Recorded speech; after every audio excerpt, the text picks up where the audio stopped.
Progress Pixels on Reddit had this question. Am I limiting my rider skills as I do not ride in cold or wet weather?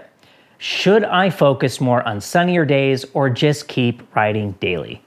I mean, for a lot of us, we're in the dead of winter right now, and this question is coming up a lot.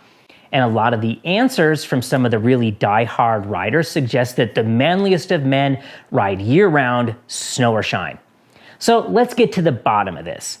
Are we limiting our development as riders by avoiding the crappy weather? Hi, my name is Dave, and I've been a professional motorcycle coach for 25 years now, starting with teaching state basic rider courses for over a decade.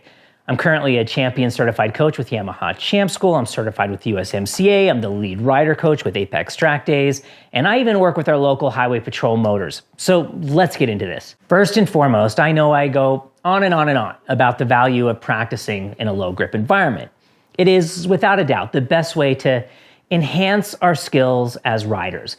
So then one would assume that yes, we are limiting our development by not riding in crappy weather conditions. Or maybe not. There's a few things we want to think about. First is grip. The average street tire's operating temperature is around 65 to 70 degrees Celsius, or about 150 freedom degrees. When it's cold outside, it's pretty much guaranteed that our tires are never going to come up to temperature. That means they will never really provide near the same level of grip as they do when it's warmer. That's why the winter tires you buy for your car are made from a totally different rubber compound, one that's designed to still provide good levels of grip even when it's bitter cold. The second thing that we need to think about is how our bodies respond to cold weather. And while there hasn't been a whole lot of research into this, one of the most notable studies was done in 1995, and it focused on the effects of cold on human processing times. They had folks play a video game. Half of them played in a cold room, half in a warm room. The game required participants to react to signals, and people in the cold room took longer to react and move. Not surprising. However, the study ultimately found that the cold had a bigger effect on how quickly people moved after they had decided, rather than how quickly they decided what to do. So what does that mean for us as riders? Well, basically, our reaction times don't necessarily go down when it's cold, but it takes almost twice as long for a hand to respond. In other words, cold hands are slow hands. And let's think for a minute just how cold you and your hands could get. I mean, let's look at this wind chill chart.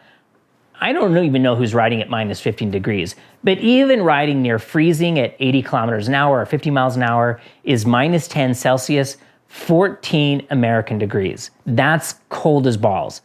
I mean, I guarantee you that some motorcycle engines won't even come up to operating temperature when it's that cold.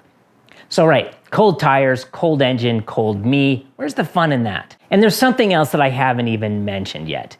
Currently, here in Utah, our roads are covered in a thin layer of sand and salt.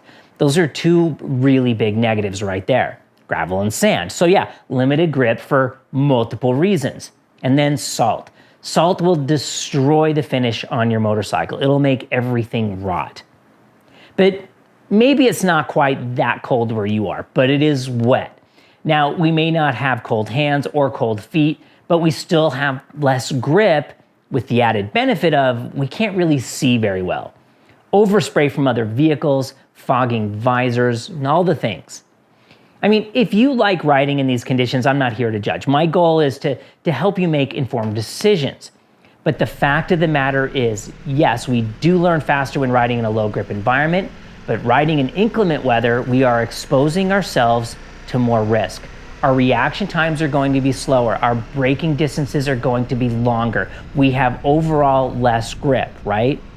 Motorcycling is already dangerous. And you have to ask yourself, is this the kind of risk you're willing to accept? Listen, there's that famous saying, right? That there's no bad weather, only bad gear. We can keep ourselves warmer with heated gloves and heated grips and heated seats and heated jackets.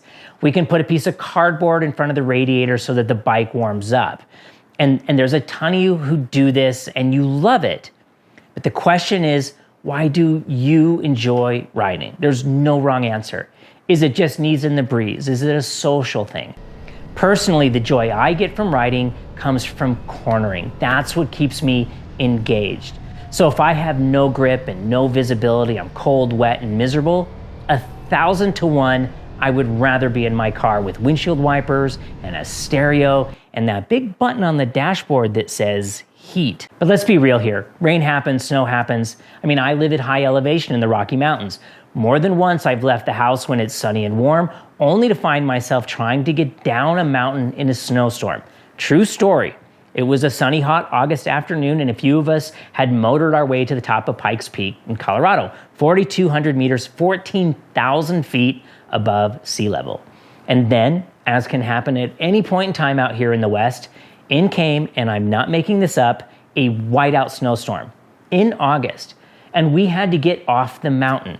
So here we are, riding down Pikes Peak, snow and ice freezing to our visors, and we're trying to find our way down those steep switchbacks in the snow. So sometimes crap weather happens, right? So let's go back to the original question. Are you limiting your learning by avoiding it? Perhaps, but also probably not. We can learn the same skills without having to take the same level of risk. Instead of buying several thousands of dollars of armor and protection for your bike in case you crash trying to turn right at a flooded intersection, maybe pick up a used dirt bike or a Grom or even a nappy old scooter, or get that old mountain bike out of the garage and make sure the front brake is on the right. Learn about low grip in a lower consequence environment. So here's my honest advice. You don't have to figure this stuff out on your brand new, precious, beloved motorcycle. Figure it out on something slower and more forgiving and something slower.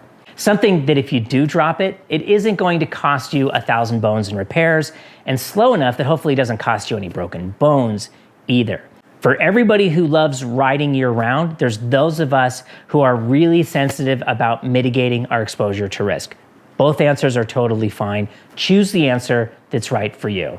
And what are your thoughts on this? Are you a diehard year-rounder? What do you do to get through those cold months? What are your strategies? If you're interested in learning more about practicing in a low-grip environment, please check out this video, and please click on the buttons. That engagement really helps. Thanks so much for watching. Ride on and ride well.